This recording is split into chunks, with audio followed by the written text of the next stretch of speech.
नमस्कार, news room live में आपका स्वागत। मैं राहुल ओझा आपके साथ। प्योर जेल से निकलकर अनंत सिंह सीधे मोकामा विधानसभा क्षेत्र पहुंचे, जहां पर उनका भव्य स्वागत किया गया। बता दें कि अनंत सिंह पैरोल पर बाहर निकले हैं और ये तस्वीर भी हम आपको दिखाएंगे, जहां पर गाजी बाजे के साथ अनंत सिंह का स्वागत किया गया है। पटना की प्योर जेल से अनंत सिंह बाहर निकले हैं। मोकामा पहुंचे पूर्व विधायक के स्वागत के लिए उमड़ी भीड़ का जायजा लिया है संवाददाता संजय कुमार ने।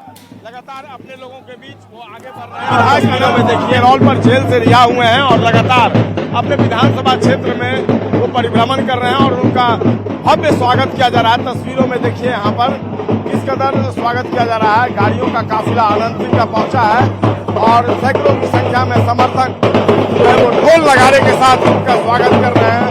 फूल माला लेकर विधायक के स्वागत के लिए लोग आगे बढ़ रहे हैं और सबका और लोगों द्वारा जो माला पहनाई जा रही है तो पूर्व विधायक अनंत सिंह जो है वो एक्सेप्ट कर रहे हैं, स्वीकार कर रहे हैं।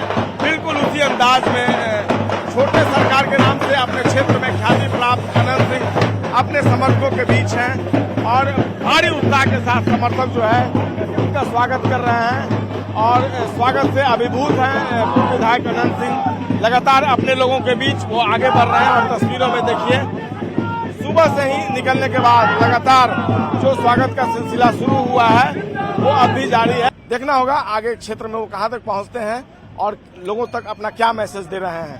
कैमरा पर्सन सुबोध के साथ संजय कुमार, न्यूज 18, बाढ़, मोकामा, पटना। सरसा में पूर्व सांसद आनंद मोहन ने एनडीए की 40 सीट पर जीत का दावा किया है और उन्होंने कहा कि कहीं कोई लड़ाई नहीं है और सारी सीटों पर हम जीत रहे हैं और शिवहर में भी हमारी जीत सुनिश्चित है।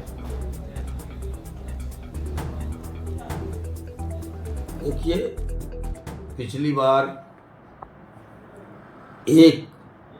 40 में 1 से स्कोर करने में 100% स्कोर करने में एनडीए चूक गई थी। इस बार जो बिहार का मिजाज है वो 40 में 40 सीटें एनडीए को हासिल होने जा रही है। कहीं कोई लड़ाई नहीं है। हाँ, कहीं कहीं लड़ाई में लोग दिखने की कोशिश में।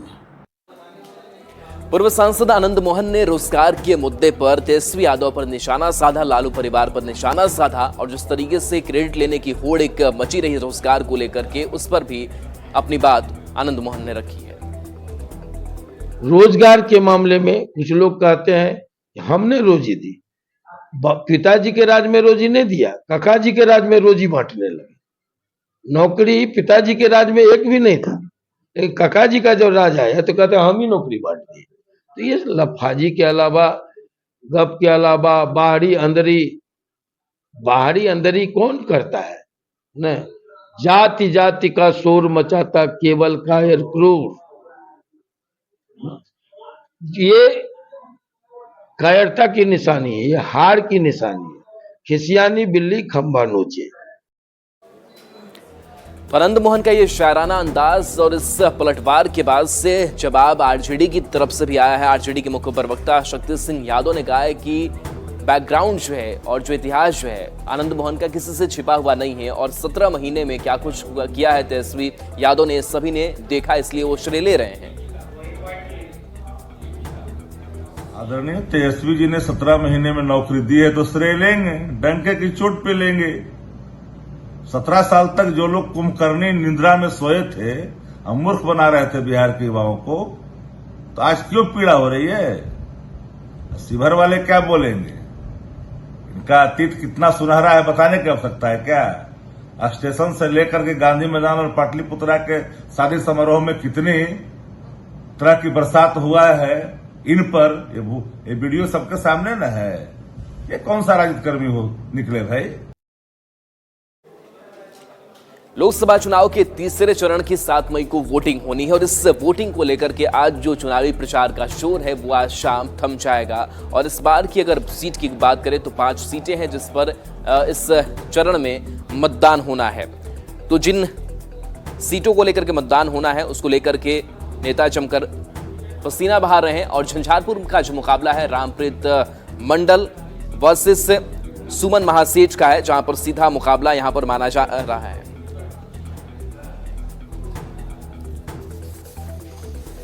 तो देखिए अब तस्वीर आपको दिखा रहे हैं सुपौल की, जहां पर दिलेश्वर कामैत हैं और इसके साथ चंद्रहास चौधरी जो है वो आरजेडी से प्रत्याशी हैं। इसके बाद से दूसरी सीट का रुख अगर करते हैं तो दूसरी सीट की फाइट क्या कहती है, दूसरी सीट का समीकरण क्या कहता है, वो आपको बता रहे हैं। तो अररिया की अगर बात करें तो बीजेपी ने यहां से प्रदीप सिंह को अपना उम्मीदवार बनाया है, तो शाहनवाज आलम आरजेडी से चुनावी मैदान में है। तो ये सीटें हैं जिन पर वोटिंग 7 मई को होनी है। मधेपुरा आते हैं और मधेपुरा की अगर बात करें तो यहाँ से दिनेश चंद्र यादव जो जेडीयू से उम्मीदवार है और उनकी टक्कर आरजेडी के प्रोफेसर कुमार चंद्रदीप से होनी है।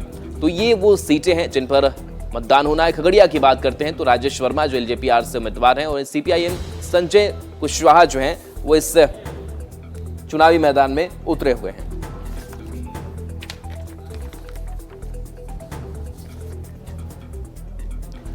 और देखिए सारण से आरजेडी उम्मीदवार रोहिणी आचार्य का जो नॉमिनेशन है वो एक्सेप्ट हो गया है, वो स्वीकार हो गया है, क्योंकि इस नॉमिनेशन को लेकर के चर्चाएं कई तरीके की थी और राजीव प्रताप रूडी ने एक जो आपत्ति है वो भी दर्ज कराई थी। लेकिन इन सब के बीच दोनों प्रत्याशियों का नामांकन स्वीकार हो गया है। और देखिए नामांकन स्वीकार होने के बाद से आरजेडी ने राजीव प्रताप रूडी पर निशाना साधा है। तो देखिए स्क्रूटनी से पहले बीजेपी प्रत्याशी राजीव प्रताप रूडी ने रोहिणी के नामांकन पर सवाल खड़े किए थे, 4 ऐसे पॉइंट उठाए थे। लेकिन इसके बावजूद जब स्क्रूटनी हुई तो इस स्क्रूटनी में जो नॉमिनेशन है वो एक्सेप्ट कर लिया गया और उसके बाद से अब आरजेडी ने राजीव प्रताप रूडी पर निशाना साधा है।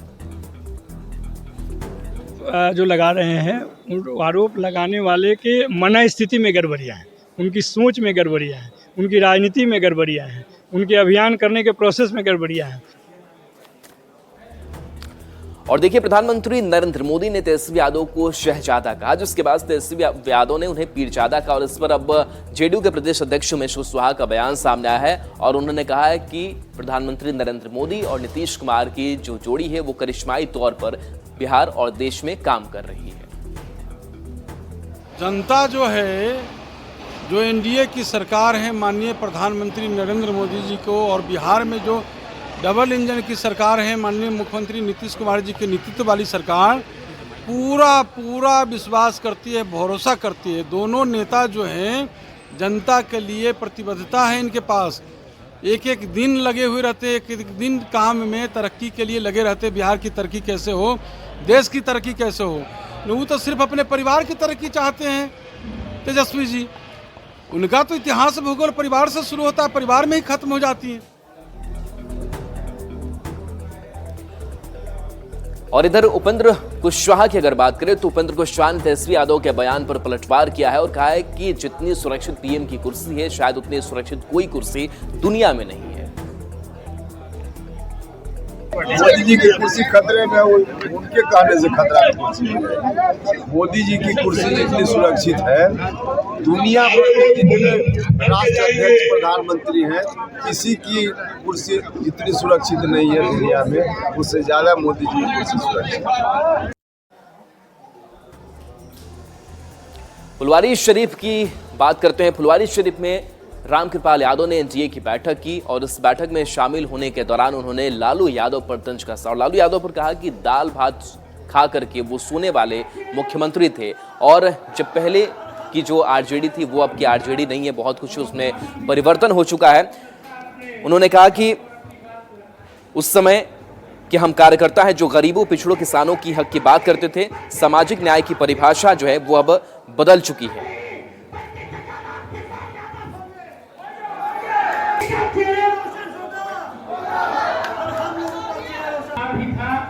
और अपनापन भी था, बहुत अच्छा आपने। और आरा की अगर बात करें तो यहां से बीजेपी प्रत्याशी आरके सिंह लगातार चुनावी मैदान में उतरे हुए हैं और लगातार चुनाव प्रचार प्रसार जो है वो किया जा रहा है और इस बीच लोगों से जनसंपर्क अभियान चला करके बातचीत भी की जा रही है। तो ये तस्वीर आपको दिखा रहे हैं जहां पर आरके सिंह का प्रचार अभियान तेज हो गया है। उद्वंत नगर में आरके सिंह एनडीए की बैठक में शामिल हुए। आरके सिंह ने कहा कि ये चुनाव देश का भविष्य तय करने के लिए हो रहा है। उन्होंने लोगों से नरेंद्र मोदी के हाथ को और मजबूत करने की अपील की है। एक गांव भुवनेश्वर है, हर गांव में योजना दी है। अगर कोई गांव छूट जाए तो वहां पर भी हमारा आदमी जाएगा, लोगों को बैठाएगा, लोगों को पूछेगा क्या योजना चाहिए, अब वही योजना दिया जाए। दौड़ना नहीं पड़ेगा, वैसे योजना नहीं गांव में हमारा आदमी जाता है तो गांव में पाता है वही योजना ताकि ऐसा नहीं हो। सिवान लोकसभा सीट की भी लड़ाई काफी दिलचस्प है और ऐसे में यहाँ पर एनडीए की बैठक हुई और जेडीयू से यहाँ पर प्रत्याशी हैं विजय लक्ष्मी देवी और उन्होंने इस बैठक में हिस्सा लिया और विजय लक्ष्मी देवी के नामांकन को लेकर के आशीर्वाद सभा की गई जिसमें चिराग पासवान और पूर्व सीएम जीतन राम मांझी शामिल हुए। जनसभा में चिराग पासवान ने कहा कि 2 चरण के मतदान में एक बात साफ है कि तीसरी बार भी मोदी प्रधानमंत्री बनने जा रहे हैं, इसमें कोई संदेह नहीं है। वहीं जीतन राम मांझी ने कहा कि इंडी गठबंधन के लोग एक मत नहीं बना पा रहे हैं पर एनडीए का नेता तय है और तीसरी बार भी नरेंद्र मोदी प्रधानमंत्री बनने वाले हैं।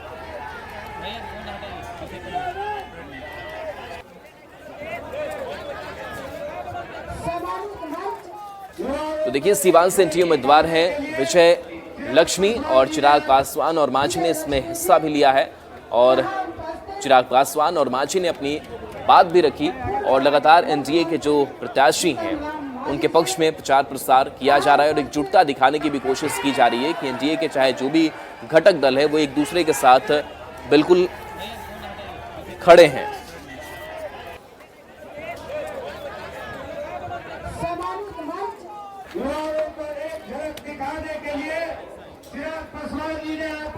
विजय लक्ष्मी जी यहाँ अब बात करते हैं पूर्णिया की खबर की जहां पर पति ने अपनी पत्नी की हत्या कर दी। बताया जा रहा है कि अवैध संबंध के शक में इस हत्याकांड को अंजाम दिया गया और उसके बाद से खुद पति ने भी सुसाइड कर लिया है। बताया जा रहा है कि पति ने बाद में खुद भी चाकू से रेत कर सुसाइड कर लिया। जानकारी के मुताबिक पति को अपनी पत्नी पर शक था जिस कारण रात करीब 3 बजे दोनों में विवाद हुआ। इसके बाद पति ने पत्नी की गला दबाकर हत्या कर दी और फिर आत्महत्या कर ली। इसके बाद परिजन दोनों को लेकर जीएमसीएच पहुंचे लेकिन डॉक्टर ने दोनों को मृत घोषित कर दिया। बाद में जो है कि दूर टेंशन रहता था, समझा बुझा के रखे हुए थे लेकिन रात में ऐसा अचानक कर गया कि ऐसा स्थिति पे आ गया। क्या हुआ, कैसे हत्या आपस में ही किया, जो क्या सो क्या दोनों पति पत्नी 1.5 साल शादी का हुआ। वजह क्या था? वजह वही दर्शक थाना को जानकारी मिली सर कि ये हाउसिंग बोर्ड में दोनों पति पत्नी आपस का मैटर है तो थाना को सूचना मिलते ही थाना वाले आए यहाँ पर तो देखते हैं कि आपस में दोनों हत्या हुआ है, मतलब मृत अवस्था में पाया गया। तो वहाँ से सर हम लोग पोस्टमार्टम के लिए बेगूसराय से खबर है जहां पर आरोपियों ने एक किशोर की हत्या कर दी और बताया जा रहा है कि किशोर की लाश को छिपाने के लिए गोबर के ढेर में इस लाश को छिपा दिया गया और इस हत्याकांड के बाद से पूरे इलाके में हड़कंप मचा हुआ है। बताया जा रहा है कि मृतक का चेहरा कुचला हुआ है। शव की पहचान नावकोठी थाना क्षेत्र निवासी के तौर पर हुई है। घटना की सूचना मिलने पर पुलिस मौके पर पहुंची और फिलहाल पूरे मामले की जांच कर रही है।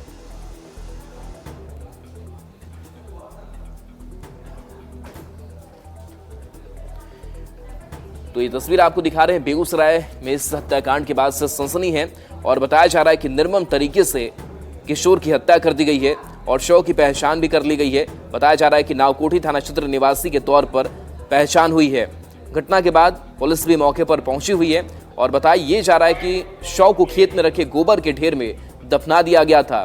मृतक का चेहरा भी कुचला हुआ है।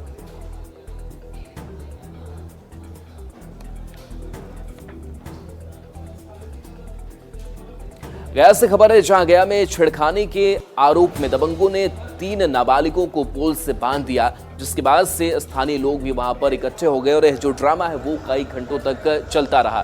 पुलिस बाद में पहुंची, मामले की तफ्तीश कर रही है लेकिन तस्वीर आपको दिखा रहे हैं कहां किस तरीके से पोल से बांधकर पिटाई की जा रही है। उनकी पिटाई करते हुए उनका सिर मुड़वा दिया गया।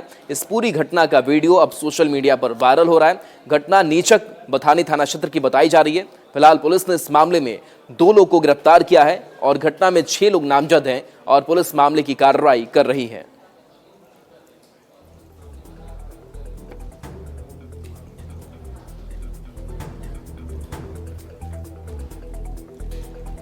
और समस्तीपुर से खबर है जहां पर एक महिला से पर्स की छिनतई का मामला सामने आया था और इस मामले में पुलिस ने अपनी जो कार्रवाई है वो लगातार आगे बढ़ाई और इस कार्रवाई को करते हुए जो खबर सामने आई कि एक बदमाश को गिरफ्तार किया था जिसने पूछताछ में शहर के ही एक ज्वेलरी दुकान के मालिक का नाम लिया था, जिसकी गवाही की वजह से पुलिस ने शहर के गोला रोड स्थित एक ज्वेलरी दुकान में छापेमारी कर दुकानदार को पूछताछ के लिए हिरासत में लिया है। यह घटना गोरखपुर आसनसोल एक्सप्रेस में हुई थी। पर्स में मंगलसूत्र, सोने का हार सहित कई और ज्वेलरी के अलावे 5,000 रुपए नगद थे।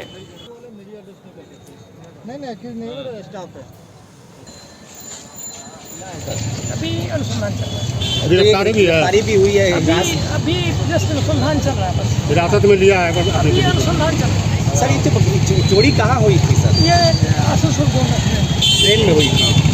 इसमें जो आरोपी पकड़ाए भी है अभी नहीं, अभी अनुसंधान। कब हुआ तो सर? 26 तारीख 26 अप्रैल को। पूर्णिया के दमका चौक से खबर है जहां पर तस्करों के खिलाफ, स्मैक तस्करों के खिलाफ छापेमारी की गई है और इस दौरान बड़ी सफलता भी इस टीम को मिली है। बताया जा रहा है कि एसपी के नेतृत्व में इस टीम का गठन किया गया और 3 तस्करों को यहां से पकड़ा गया है जिनके ऊपर कार्रवाई की जा रही है। तो स्मैक के साथ इन तस्करों की गिरफ्तारी हुई है। स्मैक तस्करों के पास से 5 मोबाइल भी बरामद किए गए हैं। फिलहाल पुलिस गिरफ्तार आरोपियों फॉरवर्ड और बैकवर्ड लीकेज की जांच की जा रही है।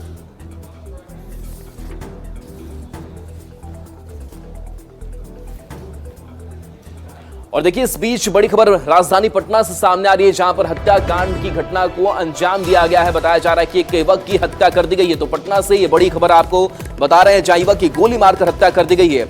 अपराधियों ने युवक को गोलियों से भून डाला है। अस्पताल में इलाज के दौरान युवक की जान चली गई है। गौरीचक के अजीमचक का यह पूरा मामला सामने आया है।